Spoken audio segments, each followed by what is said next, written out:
What's up, guys? Anthony Rodriguez here. Welcome back to my music vlog. We're in season 2, episode 16. We're 4 episodes away from completing season 2.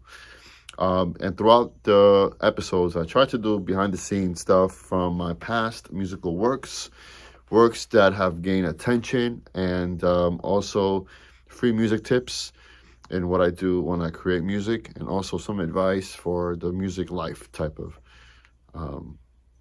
approach, how to approach certain things in music as a musician that wants to live off of music, make music a career. Hopefully that was just a bad entanglement there. Anyway, today I want to talk about what's behind me. I've gotten many messages, messages across all social media platforms. I usually don't have everything in one social media. I usually get engagements.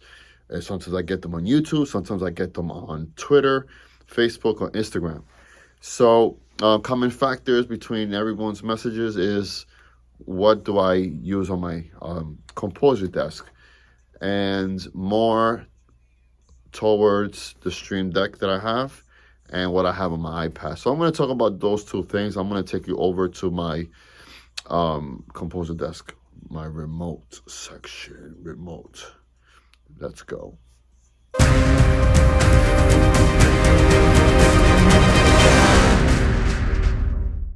Okay, so welcome to my control desk. This is mainly where I have the keyboard here, and I have my control surface here, and then I have the Stream Deck. And the Stream Deck is a great tool because I can go to the places where I need to go. So there are different sizes with the Stream Deck. The company's called Elgato. So if I'm mispronouncing it both ways, I apologize. These are pretty cool. You can actually remove the back and have it like flat, or you could build something to flush it into, the table. So it's a pretty cool device. Awesome. I think it was originally made for video content creators. And so a lot of producers today, they do both video content and also music. And it's a new way to just really get to the tools that you need. So I have the things that I usually use on a day-to-day right here. And also it would remind me checking in on the applications like VSTs, virtual instrument stuff, and any other companies that need to be updated. Sometimes I don't remember. So unless I'm seeing these icons, I'll check these applications once in a while to see if there's any updates. So I'm going to show you guys how it usually works. So basically, let me introduce the application that I have here. So for example, I'm a Pro Tools user, so I have it here, Logic here. So I'm going to show you, see if I can bring it up here. You'll see that I'm going to press Pro Tools 3, 2, let me just do this, 3, 2, 1. Well, I'm supposed to press it after the 1, not on the 1. That's what happens when you're a musician. You do things on the 1. Okay, so sometimes it might take a few seconds, but you can see the notification. You can see where it says Pro Tools on the top there. So that means it's opening. So I don't have a super duper fast computer. This is just like, this iMac is the upgrade from the base model. So, that would tell you a lot. But I do have a lot of storage space and all those good things that will help the computer work better. I also use 2 Mac machines to take off the load from the main. So Pro Tools is opening. I think it's already open. So it's just a matter of me going to create new, and then that. So it did open. Typically you have the logo there, but it seemed like it just straight up skipped the introduction. So I'm going to just quit it. So it did open. Next up is logic. So I'm going to press logic. 3, 2, 1. Should you come out?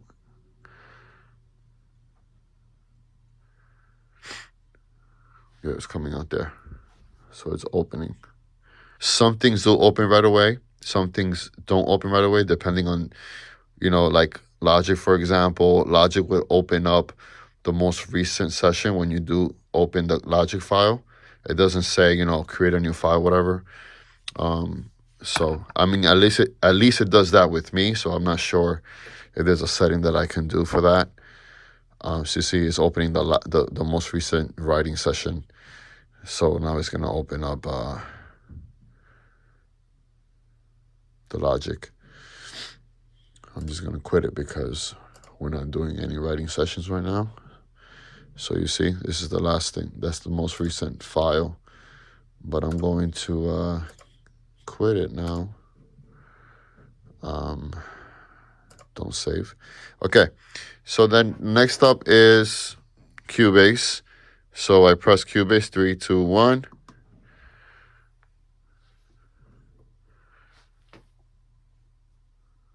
Cubase comes up. I'm just gonna quit that. Let's quit Cubase. Okay. So the next thing I have Sibelius is, I kind of forced Cubase. You have forced Cubase to quit. Sorry about that.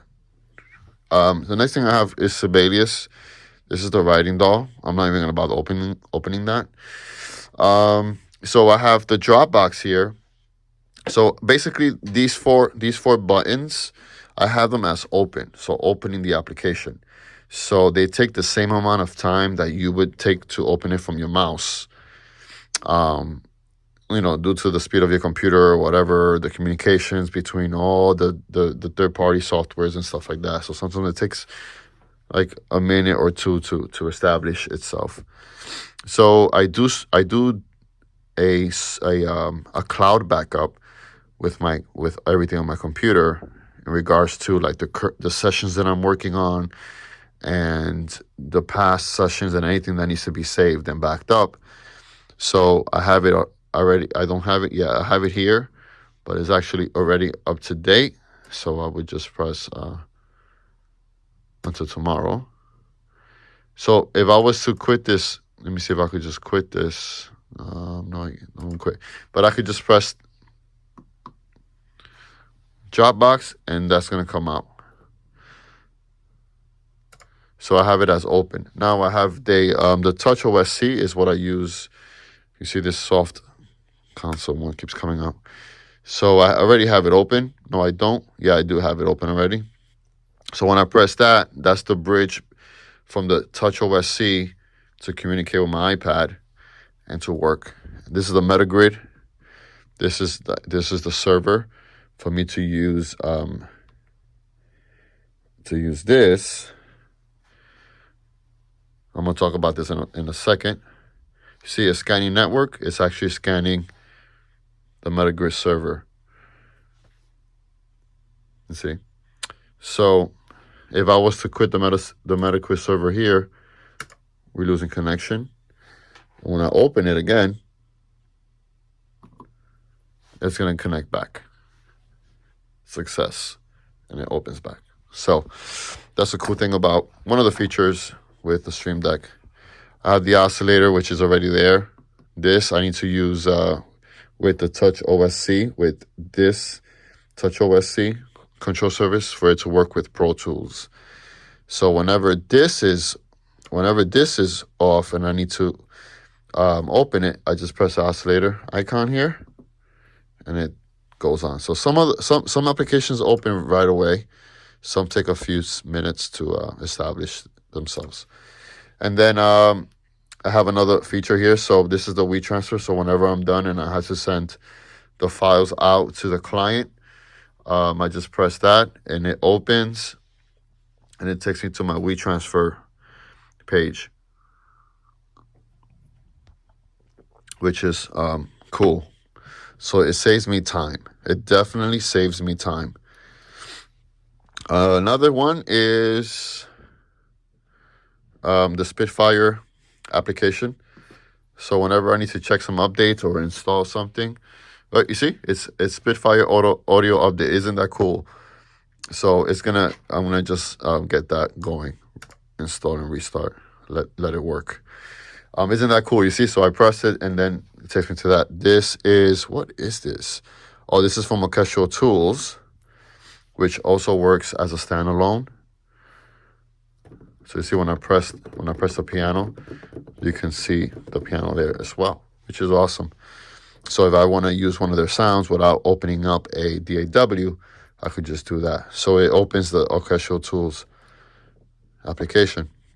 If I'm zooming or something, I'll open that. I'm not even going to bother with that.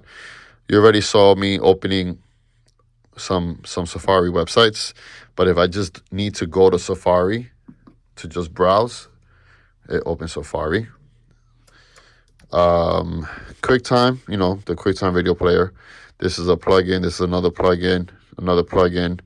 This is iTunes. So all of these are set to open. I just gave you a lot of examples of what it does. They're set to open.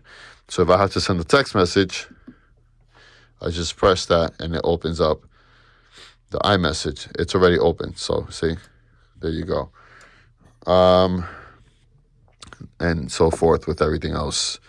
So over here, I set this button to go to the next profile. So profile in Stream Deck means page, for what I see, for what it does, for the way I use it. So this is page 2. So on page 2, I have a score that I'm writing on Logic. So instead of opening Logic, I just open up the file directly. This is another file that I'm working with an artist from UK, with Sonia Polak.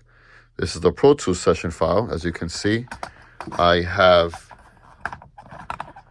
a Pro Tools icon there with her name on there. So when I press those things, it's going to open up the session. This, I have no idea what this is. I forgot what this logo is. Let's check it out. Oh, Linktree. This is my Linktree website. So if I had to update something on Linktree, I just go to that. This is YouTube. This is DistroKit. These are my downloads folder. So if I need to get to my downloads folder, I just press that. I get there. The Wix website. So whenever I have to maintenance my website, I just go straight to Wix. You can see that, guys. This is my ASCAP page. CD Baby. This is the media and audio from the computer. When I press it and I need to do some settings, I just go directly to that. So basically, these buttons is what I normally use a lot. And these are just SSDs. So if I need to get into a hard drive quickly, I press that and it opens up the hard drive that I need to get into. So these are basically built from the interface, which is somewhere. Where is it? Right here. And it's very, very hands-on. It's user-friendly. It's not difficult at all. Just know that when you get it, you can build as many pages as you want. And this page 1, but profile 1, it's called profile. And then you create the buttons. So for example, if I go to profile 3 and I want to start a third page, you can choose to do something with Twitter, which is already implemented in the system, OBS Studio. If you have Cubase, any other thing, the SoundFlow commands. There's a lot of features here that I'm not sure how to use, but I usually use things on the need to know basis. So if I don't need it, I'm not going to learn it unless I need to learn it because I need it. So, but I don't need it. So there you go. So right now I just need to do some basic opening applications and opening files, and that's why I have this. Now they have different size Stream Decks. They have like the small one, the medium, and the big one. I got the big one because I'm not sure exactly what I needed to have on the first page. So I'm pretty good with this for a very long time. Unless I don't need it anymore, then I'll just sell it. But yeah, So this is the interface. It usually hangs out. Once you close this, this disappears. So you got to minimize it if you don't want it out. Okay. So next up, the second thing that people are asking is my iPad. Now I usually have two iPads here, so I would slide this one over, and then I will have the second iPad here. So what would be in the second iPad if I have it here? Would it be the Avid Control iPad, the app? Because when I use Pro Tools, I could have the mixer here, and I have my control buttons here. So this is the control for Pro Tools. So let's say, for example, I'm going to open up a production right now. So I'm going to end up opening the Sonia Polak production. It's the circle's there, so it's opening. Give it a few seconds. You see the little circle? Real time. There we go. So it's opening up the session. Bingo. Where are you? There we go. Okay. So play functions. Pro Tools right now, the CPU. Yeah. Do I have anything else open here? Let's try again. Oh, getting that same one again. Okay. So for example, if I want to open up a new track, I could just go into my track button and put in a instrument stereo track. It opens that up. If I need 5, I have a number keypad here. I'll press 5, right, and then press enter, and it'll open up 5. You know what I mean? I believe I could also delete it. Let me see if I'm able to delete it.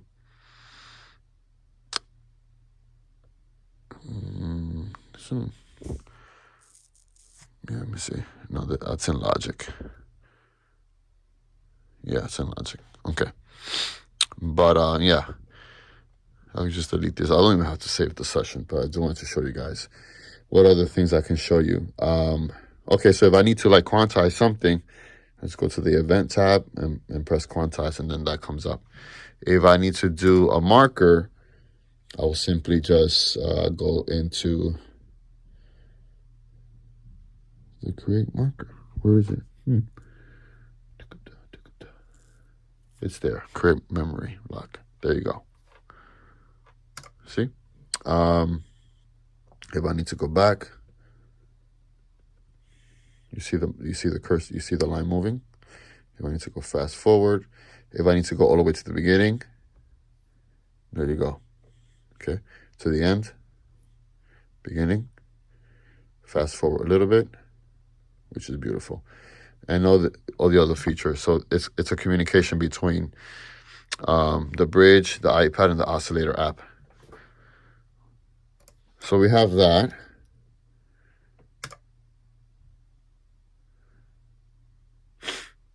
So the Pro Tools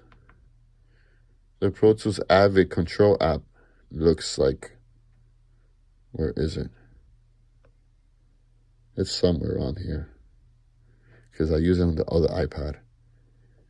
I might not even have it on here, which is weird. Yeah, there it is. That's the Avid Control app.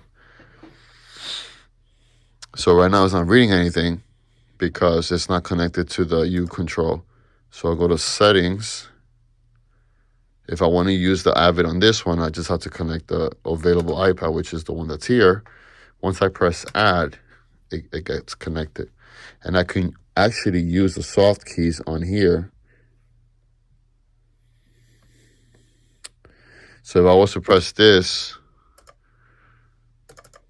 I have some buttons from inside the computer, so the trash can.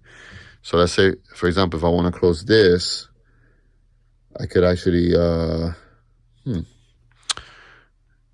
maybe No, but for example, another example, if I want to open up the Finder, it's not opening. I really don't use this for the regular computer use, but close window. Okay, so close window, will hopefully close that. Yeah, so you see things like that. It works with Logic, it works with Pro Tools, it works with Cubase, the U control. So if you can't use, the Touch OSC or the Metagrid Pro or the Stream Deck, you can use the Avid control, which is something with, it works well with the U control, which you can use for basically the 3 DAWs that I mentioned. Okay, so hopefully that's some type of help. So that's basically what I do when I work, and I usually use the iPad when I'm writing, not so much when I'm recording like a singer or whatever. And the Stream Deck is basically using to open up the apps that I usually use. That's about it, and to open up the sessions that I'm currently working on. So you could do so many other things with the Stream Deck. It's just about what you need to know for your use. You know what I mean? Hans Zimmer once said in an interview, like, he has Cubase, but he only knows what he needs to know about Cubase. And he's a Cubase user. So the same thing applies with all DAWs and all applications. You have what you have, and you work with the need to know mentality. What do you need to know about what you're using? And that's about it. You know what I mean? So if there's anything in my studio that you like, or you have seen somewhere, feel free to let me know, comment below, and I will definitely make an episode about it. Okay? Because this is just for you guys. Free music tips, behind the scenes, and the stuff that I use here. So basically, I do use a Stream Deck. I use the control surface on the iPad. I actually forgot to tell you one thing. Let's go back. Sorry, guys, I forgot to mention. Okay, so aside from this and the other iPad, the Raven MTI 2 is also a control surface. It's also a control surface. So if I need to open up this hard drive,